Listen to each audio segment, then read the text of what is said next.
Righto crew, this is a real quick correction video for the most recent video that I've just released, benchmarking the RTX4090 versus the 5090 for sim racing. Now, I'll put a link to that video in case you've come to this video first and not seen the original video.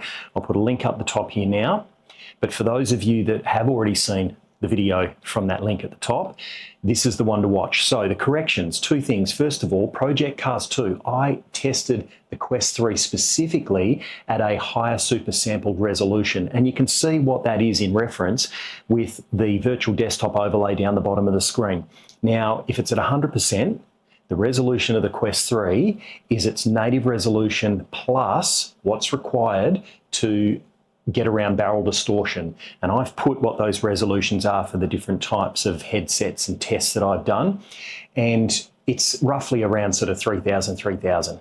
But Project Cars 2, because it's an older game and I guess it's well optimized, I found that the 4090 was still sort of peaking out at sort of those 100 frames if I didn't super sample it. So for the purposes of testing, and let's face it, I've only got a maximum peak of 120 frames per second that we can get with the Quest 3 with virtual desktop. We can't go any higher.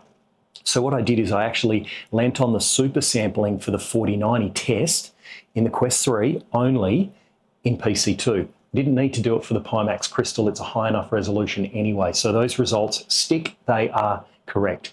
This is Quest 3 only. So PC2, Quest 3, 4090, you'll notice against Godlike, it'll say 122%, but in the 5090 test for the Quest 3, it's at 100%. I forgot to turn that back on for my testing of the Quest 3 with the 5090.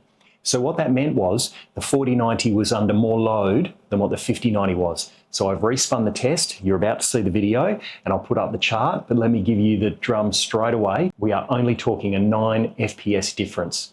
I know, the 5090 is a beast.